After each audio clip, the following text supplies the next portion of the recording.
रानो चिड़िया पेट से है और वो बहुत जल्दी ही अंडे देने वाली है, लेकिन अभी भी बहुत चिंता में है क्योंकि अभी उसने अपना पक्का घर नहीं बनाया है।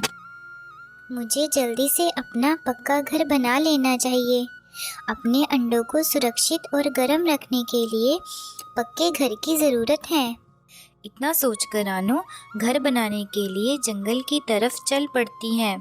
रास्ते में जाते उसे कालू कौआ और गौरी कौवी मिलती हैं। सुनिए, मेरा नाम रानो है। क्या आप मेरी एक मदद करेंगे? बोलो चिड़िया, कैसी मदद चाहिए तुम्हें?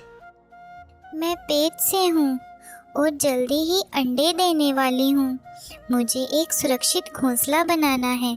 उसके लिए मुझे एक सुरक्षित जगह की तलाश है। क्या आप मुझे बता सकते हैं यहाँ पर सुरक्षित जगह कहाँ पर है? हाँ, मुझे पता है। आप यहाँ से सीधी चली जाओ। आपको वहाँ पर बना बनाया घर मिल जाएगा। उस घर में कोई भी नहीं रहता है। आप वहाँ पर जाकर रह सकती हो। क्या आप सच कह रही हैं? अगर मुझे बना बनाया घर मिल जाए तो मेरी सारी चिंता ही खत्म हो जाएगी। इतना कहकर रानो वहाँ से चली जाती है। गौरी, तुमने उस चिड़िया को चील के घर का पता क्यों दे दिया? कालू जी, आप भी सीधे हो। हमने कोई ऐसे में ही फ्री की सेवा थोड़ी खोल रखी है। हम कोई बेले बैठे हैं। रानो चिड़िया गौरी के बताए घोंसले के पास आ जाती है। चील घर में नहीं था। यह तो बहुत ही बड़ा घर है। अब मैं अंदर जाके देखती हूँ। रानो अंदर जाकर घोंसले में बैठ गई। थोड़ी देर बाद चील वापस आ गया। वो देखता है घोंसले का दरवाजा तो खुला है। वो समझ गया कि उसके घर के अंदर कोई घुस गया है। अरे ओ चिड़िया, तुम्हें क्या अपनी जिंदगी प्यारी नहीं जो तुम मेरे घोंसले में आ गई? अरे चील, ये तुम्हारा घोंसला है। मुझे पता नहीं था। मैं पेट से हूँ, अंडे देने वाली हूँ। मैं अभी यहाँ से चली जाती हूँ। अंडों की बात सुनकर चील के मुंह में पानी आ जाता है। तुम अंडे देने वाली हो? मुझे पहले क्यों नहीं बताया? तुम यहाँ चिड़िया आराम से रहो। तुम्हें यहाँ पर कोई खतरा नहीं है। थोड़े दिन बाद चिड़िया ने अंडे दे दिए। चिड़िया अपने अंडों से बातें कर रही होती है। ठंड भी बढ़ रही है। मुझे अब अपना खुद का घोंसला बना लेना चाहिए। दूसरी तरफ गौरी ने भी 2 अंडे दिए थे। कालू जी, उस रानो का कोई अता पता नहीं चला। चील ने उसके साथ क्या किया होगा? यह सब देखने के लिए कालू और गौरी वहां आ जाते हैं और वह अंदर जाकर देखते हैं तो रानो अपने अंडों के साथ घोंसले में बैठी थी। चील किसी काम से बाहर जंगल में गया था। रानो चिड़िया को देख गौरी देखती ही रह जाती है। रानो चिड़िया, क्या तुम जिंदा हो? तुम्हें चील ने खाया नहीं? आओ गौरी भाभी, आओ। आप इतने दिन बाद यहाँ आए।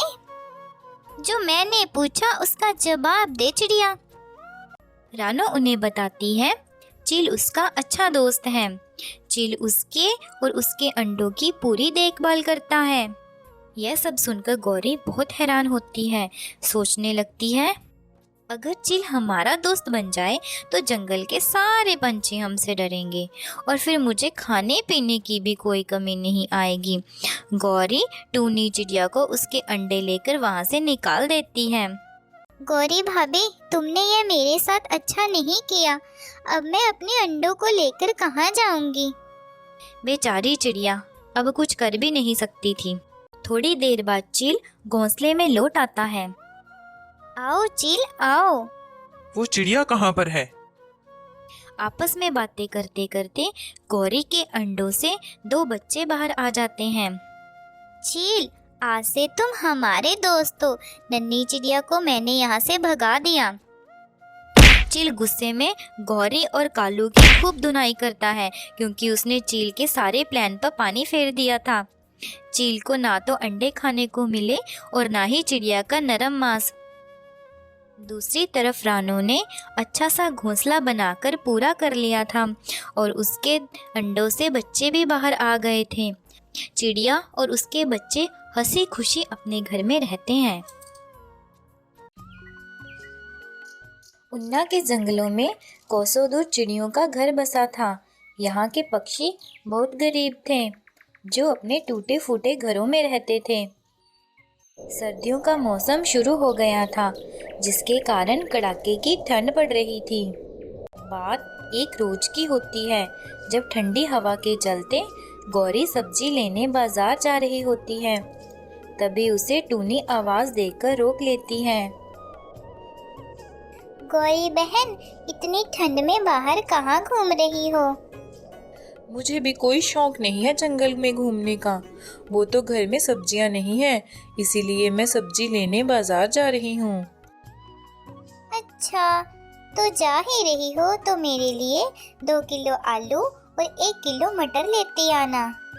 क्यों टूनी, तुम्हारे पैरों में मेहंदी लगी है क्या? अरे इतनी सर्दी में मैं बाजार जाकर सब्जियां लेकर आऊं, मुझसे नहीं होगा। चलना है तो मेरे साथ चलो। हाँ हाँ, मेरा काम करने में तो तुम्हारे पैर ही घिस जाएंगे। अरे क्या सोचने लगी, चलोगी या मैं निकलूं? नहीं नहीं, रुको, मैं अभी अपना थैला लेकर आती हूँ। कुछ ही दूर जाने पर बर्फ पड़नी शुरू हो जाती है। अरे दैया रे दैया, अब ये बर्फ पड़नी क्यों शुरू हो गई? तुम रुक क्यों गई? चलते रहो, शरीर गर्म रहेगा, जिससे ठंड कम लगेगी। रुक जाने से ठंड ज़्यादा और शरीर जम जाएगा। हाँ हाँ, चलो चलो, जल्दी चलो। दोनों बाजार पहुंचती हैं तो देखती है कि सभी पंछी अपना अपना थैला लेकर बाजार से सामान लेकर अपने अपने घर वापस जा रहे होते हैं। तभी दोनों सामान लेकर घर की ओर निकल पड़ती हैं। रास्ते में वे दोनों शमशान घाट के पास से गुजरती हैं। वहां पर किसी की चिता जल रही होती है। तुम्हें पता है, ये साथ वाले गांव के रामू काका की चिता जल रही है। बेचारे ज्यादा सर्दी लगने से चल बसे। हाय हाय, इस सर्दी ने तो जंगल में कई पक्षियों की जान ली है। भगवान इनकी आत्मा को शांति दे। आधी रात को गौरी का बेटा ठंड से ठिठुर रहा था, तो गौरी कौई अपनी चादर उसे ओढ़ देती है। जैसे तैसे कर उस रात को गौरी कौई ठंड में ठिठुरते निकाल देती है। रोज के रोज जैसे जैसे ठंड बढ़ रही थी, बढ़ती ठंड के कारण जंगल में बहुत से पक्षियों की मौत हो जाती है। ठंड के कारण चिड़ियों का मुखिया भी अक्सर बीमार ही रहा करता था। एक दिन मुखिया को ख्याल आता है कि कैसे इन कामचोर हो चुके पक्षियों को इस ठंड में मरने से बचाया जाए। मुखिया सभी पक्षियों को अपने घर पर बुलाता है। देखो पक्षियों, मैं तो कुछ ही दिन का मेहमान रह गया हूँ। मैं चाहता हूँ सारे पंछी मेरे जीते जी अमीर और इकट्ठे रहें। आप ऐसा क्यों बोल रहे हो मुखिया जी? आप जल्दी ही ठीक हो जाओगे। मेरे पास बहुत सा धन है। मैं नहीं चाहता कि मेरे मरने के बाद वो धन बेकार हो जाए। इसीलिए मैं चाहता हूँ कि आप सभी पंछी इकट्ठे होकर एक बड़ा सा घर तैयार करो। फिर वो सारा धन मैं आप सभी के सामने बराबर हिस्से में बांट दूंगा। सारे पंछी आपस में खुसर फुसर करना शुरू कर देते हैं। जैसा आप बोलो मुखिया जी, हम सभी पंछी आज ही बड़ा सा घर बनाने में लग जाएंगे। सारे पंछी जंगल से लकड़ियां इकट्ठी करने निकल जाते हैं। अगले दिन शाम होने तक सभी पंछी बड़ा सा लकड़ी का महल बना लेते हैं। सारे पंछी उस महल में इकट्ठे हो जाते हैं और मुखिया जी भी वहां पर आ जाते हैं। मुखिया जी, जल्दी से हम सभी को धन दे दीजिए, हम सभी आपस में बांट लेंगे। गौरी, थोड़ा सब्र तो करो, अभी बताता हूँ। मैं तो सिर्फ आपका आलसीपन खत्म करना चाहता था। मुखिया जी, आप क्या कह रहे हैं? बिल्कुल सही कह रहा हूँ। हम पंछियों ने घर से निकलना ही बंद कर दिया था। हम सब आलसी हो गए थे, जिस कारण हम पंछियों ने उड़ना भी छोड़ दिया था और एक एक करके जंगल में पंछी मरने भी लगे थे। भगवान का शुक्र है, हमारे जंगल में किसी की मौत नहीं हुई। समय रहते हम सभी ने मेहनत शुरू कर दी। मुखिया की बात सुनकर सभी पंछियों को समझ आ गया था कि कड़ाके की ठंड से कैसे बचा जाए। जंगल में सभी पंछी खुशी खुशी रह रहे थे। जंगल में टूनी चिड़िया, रानू मौसी, कालू और उसकी पत्नी रह रहे थे। इस जंगल में खाने पीने की कोई भी कमी नहीं थी। सभी पंछियों ने अपना अपना फल का पेड़ भी लगाया था। टूनी, सर्दी का मौसम आने वाला है। हमें जल्दी से जल्दी अपने अपने घरों की मुरम्मत कर लेनी चाहिए। हाँ रानू मौसी, लेकिन सर्दी आने में अभी समय है। ऐसे ही बातों में टूनी घर की मुरम्मत को लेकर बात टाल देती है। कालू कौवा और उसकी पत्नी तो पहले ही कामचोर थे। वे हमेशा रानू मौसी और टूनी चिड़िया पर ही निर्भर रहते थे। धीरे धीरे सर्दी बढ़ने लगी थी। पंछियों ने अपने अपने घरों की मुरम्मत भी कर ली थी, लेकिन सर्दियों में भोजन की भी कमी आ जाती थी। अगली सुबह टूनी चिड़िया, कालू कौवे, सर्दी अब बढ़ रही है। हमें बर्फबारी से पहले पहले भोजन इकट्ठा कर लेना चाहिए। ठीक है रानू मौसी, हम आज ही भोजन लेने जाएंगे। फिर सारे पंछी भोजन की तलाश में पहाड़ों पर चले जाते हैं। सारा दिन भोजन ढूंढने पर भी उन्हें भोजन नहीं मिलता है, क्योंकि सारा भोजन दूसरे जंगलों से आए पंछी लेकर चले गए थे। रानू मौसी, जंगल में भोजन तो नहीं है। अब हम क्या खाएंगे? कल से बर्फबारी भी शुरू हो जाएगी। टूनी, हमने भोजन लेने आने में देरी कर दी है। दूसरे जंगलों से आए पंछी सारा भोजन लेकर चले गए हैं। हाय राम, अब हम इन सर्दियों में क्या खाएंगे? अगर हमें भोजन नहीं मिला तो हम इन सर्दियों में मर जाएंगे। सारे पंछी बिना भोजन के अपने अपने घोंसलों में लौट आते हैं और उसी रात को खूब बर्फबारी हो जाती है। सारा जंगल सफ़ेद चादर से ढक जाता है। उसी रात दूसरे जंगल से बुलबुल आती है। ज़्यादा सर्दी पड़ने से उसका घर टूट चुका था। बुलबुल बेघर हो चुकी थी। वह सभी का दरवाज़ा खटखटाती है, लेकिन कोई भी दरवाज़ा नहीं खोलता है। निराश मन से बुलबुल पेड़ों के पत्तों के नीचे आ बैठती है। तभी उसकी नज़र बड़े से सेब के घर पर पड़ती है। वह उसमें चली जाती है। तुम्हारा बहुत बहुत धन्यवाद जादुई सेब। अगले दिन सारे पंछी जादुई सेब देखकर हैरान हो जाते हैं। अगर हम ऐसे ही भूखे रहे तो हम इतनी ठंड में मर जाएंगे। ऐसे पंछी आपस में बातें कर रहे होते हैं। ऐसे ही कुछ दिन बीतने के बाद सभी पंछियों के पास भोजन खत्म हो जाता है, लेकिन बुलबुल रोज नए नए पकवान खा रही थी। रानू मौसी, अब तो हमारे पास भोजन भी खत्म हो गया है, लेकिन ये बुलबुल रोज अलग अलग पकवान खाती है। अगर हम ऐसे ही भूखे रहे तो हम इतनी ठंड में मर जाएंगे। रात हो जाती है। सारे पंछी अपने अपने घोंसलों में सो जाते हैं।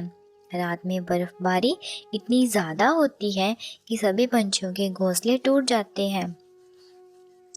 सभी पंछी इकट्ठे होकर बुलबुल के पास मदद को जाते हैं। आप सभी इतनी ठंड में इधर क्या कर रहे हो? हम सभी के घर ज़्यादा बर्फबारी में टूट गए हैं। क्या आप हमें अपने घर में रहने दोगे? फिर सभी पंछी बुलबुल से माफ़ी मांगकर उसके घर में आ जाते हैं। बुलबुल सभी पंछियों को माफ़ करके अपने घर में रख लेती है और उन्हें खाने को भी ढेर सारा खाना देती है। फिर इस तरह सभी पंछी खुशी खुशी मिलकर उस जादुई सेब में रहने लगते हैं। टुनटुनी चिड़िया ने 2 बेटियों को जन्म दिया था। टुनटुनी के पति की इच्छा थी तीसरे अंडे से बेटा पैदा हो। देखते देखते अंडा फूटने का समय आ चुका था और तीसरे अंडे से भी बेटी पैदा हुई। अब मैं इस घर में एक पल भी नहीं रुक सकता हूँ। 3 बेटियों का बोझ मुझसे नहीं उठाया जाता है। मैं जा रहा हूँ घर छोड़कर। ये आप कैसी बातें कर रही हो? मैंने तो पहले ही बोला था तीसरा अंडा नहीं चाहिए। आपने बोला था तीसरा बेटा हो सकता है।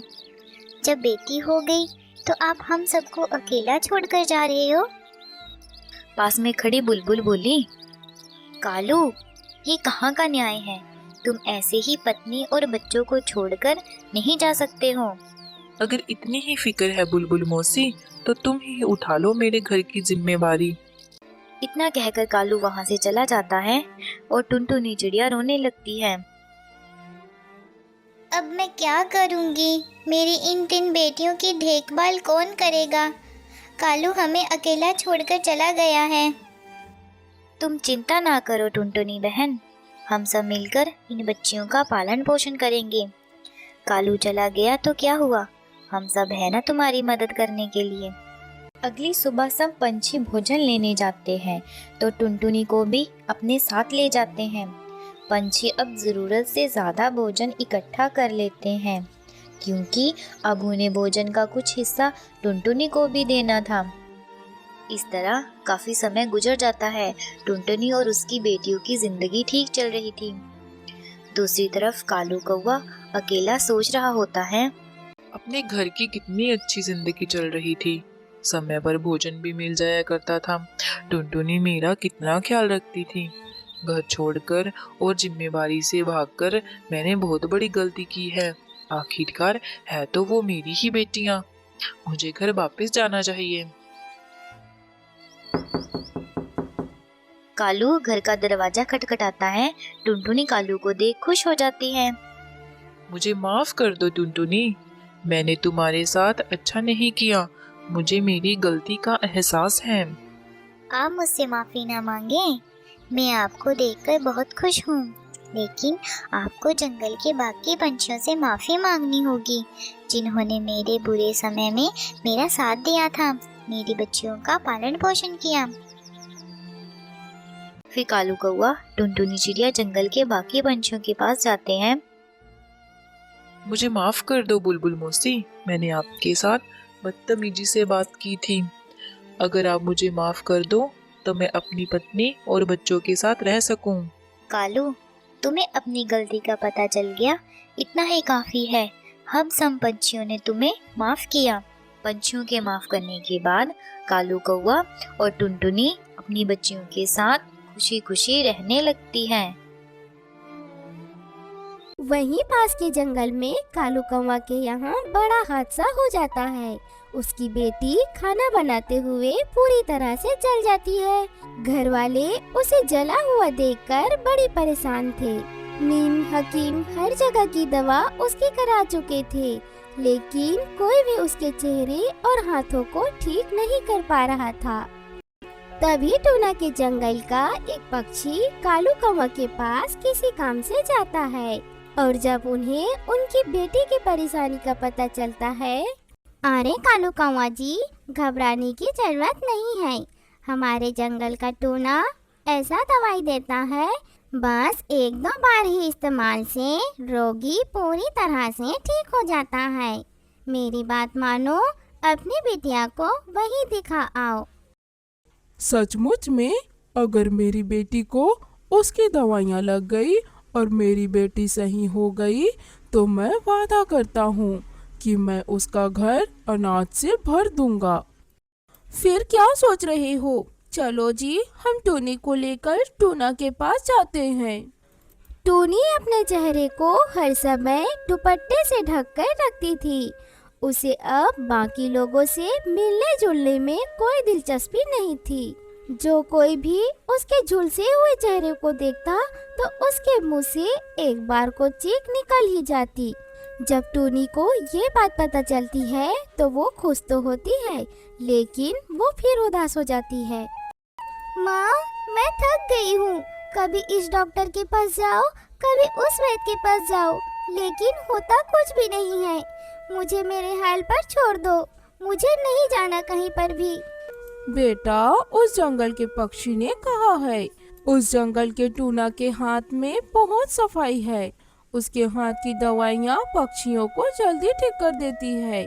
मैं मानती हूँ, हम बहुत जगह घूमे हैं, पर अपनी माँ के कहने पर बस एक बार तू मेरे साथ चल तो सही। फिर अगले दिन टूनी को लेकर टूना के जंगल आ जाते हैं। आइए आइए, बताइए क्या हुआ है। ये मेरी बेटी टूनी है। इसका चेहरा खाना बनाते वक्त जल गया। इसका चेहरा पूरी तरह से सुलझ गया है। बहुत इलाज कराया, कोई फर्क नहीं पड़ा। हमें किसी ने बताया तुम्हारे पास जादुई दवाई है। अगर आप इसी तरह दुपट्टा लपेट कर बैठे रहेंगी तो मैं कैसे देख पाऊंगा कि आपका चेहरा कितना जला हुआ है तथा आपको क्या दवाई देनी है।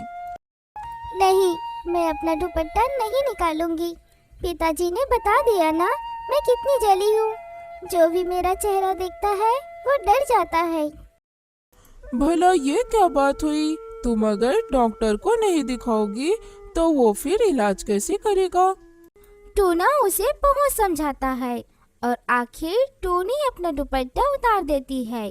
टूना देखता है कि उसका एक तरफ का चेहरा और हाथ बुरी तरह से जला है। टूना उनको 2 बोतल उठाकर देता है। ए जादुई जामुन के पेड़ से टूटे हुए जामुनों, मैं यह दवाई उस टूनी को दे रहा हूँ। टूनी को जल्दी से अच्छा कर देना। तुम्हारा बहुत बहुत धन्यवाद। टूना उस दवाई को कालू कौवे को दे देता है और 1 हफ्ते बाद आने को कहता है। टूनी जी, आप एक बोतल और लीजिए और इसे अपनी जली हुई जगह पर लगा देना। देखना, आप जल्दी ठीक हो जाएंगी। और दुपट्टे को हर वक्त लपेट कर मत रखना। टूनी को कोई उम्मीद नहीं थी। वो मरे मन से टूना से वो बोतल ले लेती है और घर जाने पर अपनी माँ से कहती है, भला ऐसी कोई दवाई होती है कि उसे खाओ पियो लगाओ और ठीक हो जाओ? लगता है तुम्हारा दिमाग खराब हो गया है। दवाइयाँ खाई और लगाई ही तो जाती है। तुम एक बार खाकर तो देखो। अगर आराम नहीं पड़ा तो हम नहीं जाएंगे। सच में अगर आराम हो गया तो सोचो तुम कितनी सुंदर दिखोगी।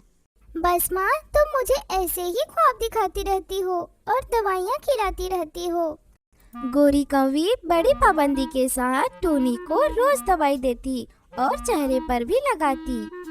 3 दिन में टूनी को झुलसे हुए चेहरे ठीक दिखाई देने लगी। अब उसका मन थोड़ा खुश था और अब खुशी खुशी दवाई खा रही थी और दवाई लगा भी रही थी। 1 हफ्ते होते ही उसके दाग बहुत हल्के हो गए थे। माँ, सचमुच में वो तो जादुई दवाई है। देखो तो मेरा चेहरा कितना अच्छा हो गया है। चलो ना माँ, आज हम फिर जाकर दवाई ले आते हैं। हाँ मेरी बच्ची, हम जरूर चलेंगे। टूनी भी एक बार आकर दवाई लेकर चली जाती है। अब वो बिल्कुल ठीक थी और जब टूनी का चेहरा पूरी तरह से ठीक हो गया तो वह पहले की तरह सुंदर दिखाई दे रही थी। एक दिन कालू कौवा, गोरी कौवी और टूनी टूना को मिलने आते हैं। अरे टूनी जी, अब तो आप बिल्कुल ठीक हो गई हैं और सच में आप बहुत सुंदर भी हैं। बेटा, मैं तो तुम्हारी माँ से मिलने आया हूँ। क्या तुम्हारी माँ से बात हो सकती है? तभी टूना की माँ वहाँ आ जाती है और कालू कौवा उसकी माँ से कहता है, अगर हम चिराग लेकर भी ढूंढे तो हमें टूना जैसा दामाद नहीं मिल सकता। आप हमारी टूनी को अपने घर की बहू बना लो। और ये सुनकर टूना मन ही मन बहुत खुश हो जाता है। और कुछ दिन बाद टूना की शादी टूनी से हो जाती है। जादुई जामुन के पेड़ की वजह से अब टूना का जीवन बहुत ही खुशहाल था।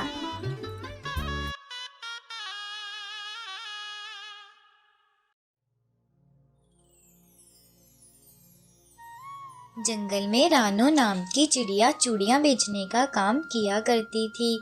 अपने बच्चों की खुशी और पालन पोषण के लिए रानो बहुत मेहनत किया करती थी। चाहे ठंड हो या फिर जोरों की बारिश, रानो घर घर जाकर चूड़ी बेचने का काम किया करती थी। उसी जंगल में गौरी के पति कालू की बहुत बड़ी चूड़ियों की दुकान थी। इसीलिए सारे पंछी कालू की दुकान से चूड़ियाँ खरीदा करते थे। एक दिन रोज की तरह रानो चूड़ी बेच रही थी। चूड़ी ले लो, चूड़ी, रंग बिरंगी चूड़ी। आओ बहन, चूड़ी ले लो। तभी दूसरे जंगल से आई मीठी चिड़िया रानो के पास आती है। सुनो रानू मौसी, मुझे लाल रंग की चूड़ियाँ दे दो। ठीक है। तभी वहाँ पर गौरी आ जाती है। सुनो मैडम जी, आप यहाँ से चूड़ी क्यों खरीद रही हो? मेरे पति की बड़ी चूड़ियों की दुकान है।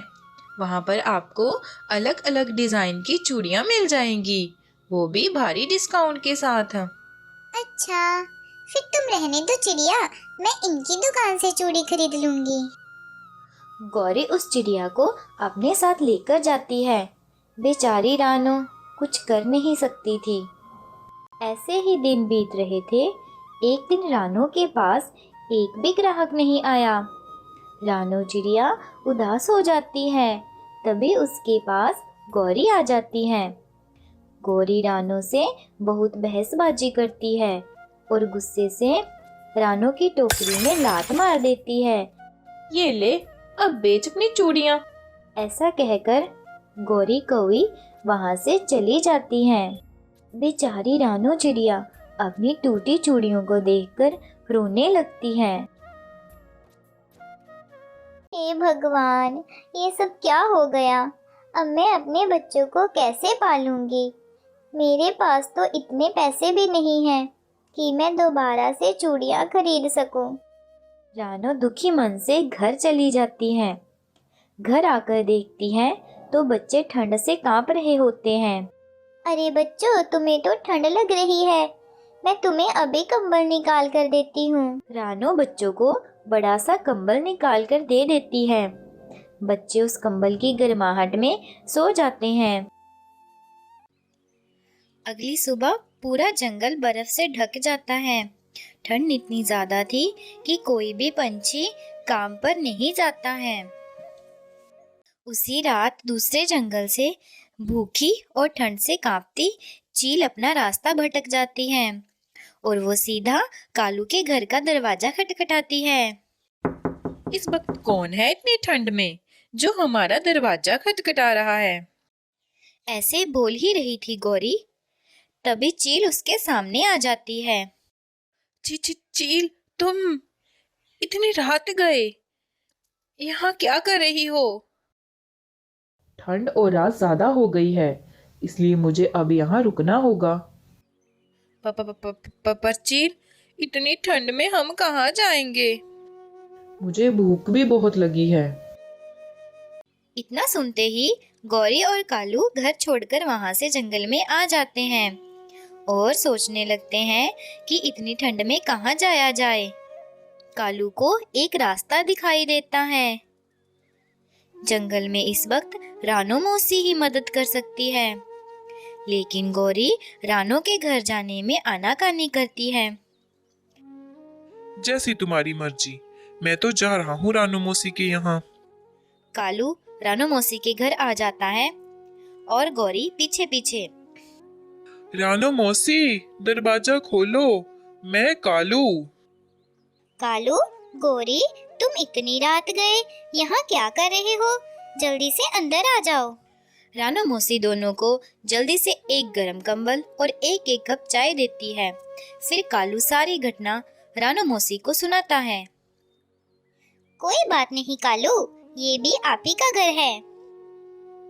गौरी अंदर ही अंदर रानो मौसी से माफी मांगने को हो रही थी, पर उसकी हिम्मत नहीं हो रही थी। हिम्मत करके गौरी, मौसी, मुझे माफ कर दो, मैंने आपके साथ बहुत बुरा बर्ताव किया है। कैसा बुरा बर्ताव? मुझे भी बताओ। कोई बात नहीं गौरी, रात गई बात गई, मैंने तो कब का भुला दिया है वो सब। फिर गौरी सारी बात कालू को बताती है कि कैसे उसने रानू मौसी की सारी चूड़ियों को तोड़कर बेकार कर दिया था। गौरी, तुम इतना गिर सकती हो? मैंने कभी नहीं सोचा था। तुम्हें तो मुझे अपनी पत्नी के अगली सुबह रानू कालू की दुकान पर काम करने जाती है और शाम को कालू रानू को उसके बदले में उसकी पगार दे देता है। इस तरह रानू को काम भी मिल जाता है और वह अच्छे से अपने बच्चों का पालन पोषण करना शुरू कर देती है।